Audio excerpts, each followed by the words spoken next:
What have you seen how Stormed up? I've seen him as a player. You've seen him grow the last couple months. I think that his growth is something that's amazing to me. Just coming in as a freshman and not really expecting to play the first game. We have kind of older guys at corner, so coming in, you kind of don't really expect to play when you're playing an SEC opponent. But things happened, and he got in there, and he held his own. He did an exceptional job, and then coming in playing Clemson and basically starting and doing the same thing. I think that's a testament to his preparation, like he said.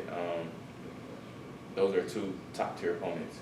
They have two teams that have NFL receivers, and he came in as a freshman and competed. And that's all I can ask for in a freshman corner. What does he do really well that stands out? Just his technique. It gets better each and every week. It's something that they wanted him to fix every day throughout the spring and throughout the summer. And he worked on it, and I think it's getting there. It's going to get sharper. Yes, I know football players don't like to hear the phrase "more victories," but what has the last couple of days been like after the Clemson game? You know, your friends or schoolmates tell you the way you all played up to the hill. I think it's good for the fans. I think it's good for people that come to the games and watch. Just because I think we're on the same page now. I feel like the team, we already kind of knew that we were good enough to play with anybody in the country. It was just putting it out there for other people to see and getting people behind us. And I think that's what we did last week. How much did you rotate between the two safety spots Saturday? Quite a bit. It's different, definitely, but I kind of got settled in towards the end of the game playing the boundary. It's a little different, but I probably think it was about 60-40. How different was it also knowing that most of the time the other safety back there with you was a true freshman? It's very different because normally with the wolf back there, obviously veteran safety, but I can just kind of control my side, and I kind of know that he kind of gets it. We just look at each other, give a head nod, or we know we're on the same page. Just because we live together, we watch film together, so just being with the young guys, just getting that connection on the back end, making sure we're all on the same page. Talking to him before I even get to my triangle and make sure I'm set on my side, just make sure he's comfortable and make him feel at home and just comfortable on the field. They're true freshmen, and they hadn't had a lot of extended playing time before Saturday. At what point in the game did you realize, you know what, these guys are going to be okay today? Probably after the first few series.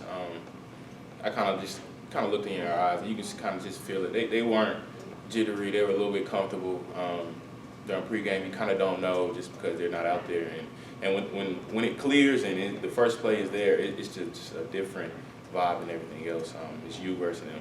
And you look across and you see talented players that got recruited just like you did. It's not the same as high school where you can just walk on and kind of do your own thing. You have to be prepared for everything in college football nowadays. So just seeing their poise when they got in there, it kind of made me more comfortable as well. What do you see in Georgia Tech's offense? I know they still run some amount of option, but they're kind of transitioning out of it. Yeah. The first thing that stood out to me was how many athletes they have. They have a lot of fast athletes, good athletes. So kind of just not looking at their record and looking at them for who they are as players. They have a lot of good players, and we're going to have to come out and play. Going back to Storm, kind of getting thrown in the fire, what do you remember from the first couple times that he got thrown out there? As a freshman? Yeah.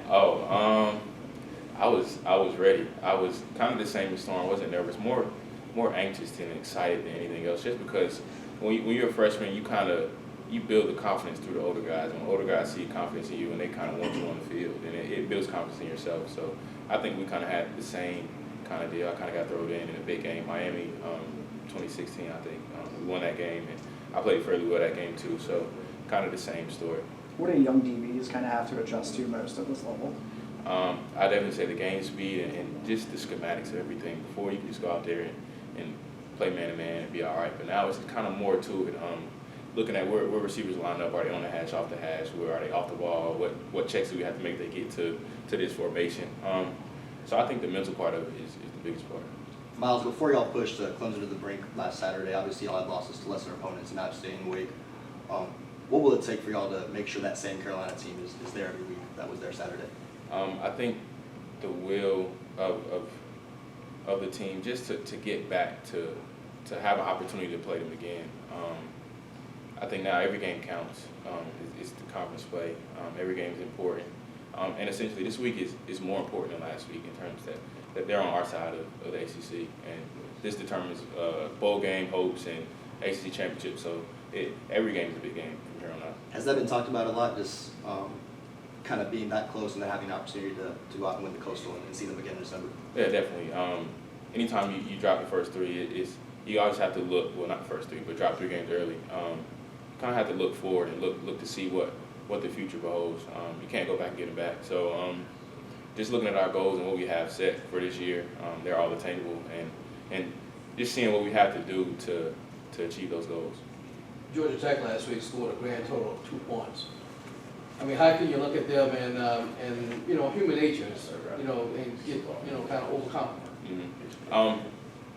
For me, I'm a senior. This is my last time playing ball, so every game, I don't care who I'm playing, I'm gonna go out and give my all. And for the young guys, it's getting experience. I mean, we lost to 2 teams that we should have beat, quote unquote, and it's not having that feeling again. That's the worst feeling you can have as a football player, losing to a team that you feel like you should be. So just going out, remembering that feeling, and going out and playing hard, I think is the biggest part. And just having an identity for ourselves. We don't want the Clemson game to be a fluke. So if we go out there and we get beat this week and we don't do well in the Coastal, it's Clemson just didn't come out to play well. But if we go out and we finish it out, and I think it'll be a lot of excitement. Isn't that how program grows? You got to back up one performance after another and learn how to be at that level all the time? Yeah, so I think that's the crazy part about college football is week after week, you have to build on what you just did. You can't be up and down team. You have to build and build and build and build. Teams play their best ball towards the end of the year. So the way you played at the beginning should not be the same team you see at the end of the year. So I think just building upon games, stacking it on each other, and having that compound effect is really big. Obviously, go ahead. What were some things that you learned about yourself and then just this team throughout the first 5 games of the season? One thing I learned about the team is we're going to fight. No matter what, we're going to fight to the end. Even if we start off slow, get down to deficit, we're going to fight. Probably about myself, just seeing myself grow as a leader and being the guy that everybody kind of looks at as a leader and having to say words kind of when before I didn't have to because we had great leaders in the secondary, MJ Stewart, Donnie Myles. So like just stepping into that role, it's a lot different. And then has this fight that this team had been different from like years past? Or? I would definitely say yeah. And I think it's just because of when you see failure so much, you kind of not necessarily get used to it, but it's kind of expected. Like you're in close games and you keep losing, you keep losing, and keep losing. And until you see change, until you see success is when you really get hungry and when you really see that fighting is the only way out. At what point in the season did you see that change that you're talking about right now? I saw it all the way during the spring. As soon as Coach Matt came, he kind of changed the culture and what it meant to play for Carolina. And honestly, the first game, we were down the whole game and came back in the 4th quarter. And it just showed us right then and there, if you keep fighting, no matter what, you'll be all right. You'll be in the game at the end. Now, obviously, a loss is a loss, but what was the team's moral like, after the locker room, after Clemson, and the past couple of days even? Definitely hurt after the game, just because you let one get away. No matter who it is, you want to finish out those games, and anytime, and when it's a bigger opponent, it hurts worse. Just because you know you had them in, and you only get one shot. That's the difference between basketball and football. Basketball, they normally get 2. We only get 1. So unless we get to the ACC championship and they do 2, we're not going to be able to see them again. So I think that's the biggest part. Did it ever seem possible that this team could be 13th in the nation in penalty yardage? Based off the past few years, not at all. But I kind of knew that was the difference between last year's team and this year's team. Just discipline and focusing on the little things, not jumping off sides and holding each other accountable. We're so close as a unit, we don't want to see our teammates looking at us like we're the ones that made the mistake. So we play for each other. Mac was talking about the little things like cleaning up in the locker room and the cafeteria. What have you noticed as kind of the little areas of discipline? When I was a younger player, I got told that the way you live off the field translates to the field. I never got that until now. I really think it makes a big difference. The way you are as a person translates to the field. And when people start caring about the little things around the building, like making sure the locker room's clean, people picking up trash, even if it's not theirs, it correlates to the field.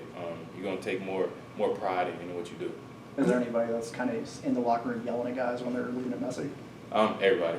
Everybody polices everybody. So if you're beside somebody that leaves their trash, you gonna get it. I know you guys had refs at practice before Matt came. Is it different now having the refs? Is there something that they do differently or the staff does differently based on what the refs call, whatever they see during the course of practice? That has helped what Brad's talking about? Yeah, I think they throw a lot of flags in practice. So they're real picky in practice, more so than the game. And we kind of know that. And just because we know that, it doesn't mean that it's okay to get a penalty. They're still on us. If we're in one-on-ones and they call the pass interference, they're on us. And it not necessarily it would be pass interference in the game just because their eyes are not always on you and on you as a receiver. So just being there and taking pride in what we do in terms of technique and making sure we're playing clean football. Yeah, Max said they mark it off in practice too. Yeah. Does that kind of force more accountability with you guys? Definitely. We know exactly who gets the flag. Max on the intercom, and he'll tell you flag or whatever it is, and you just don't want to be that person. Talk about the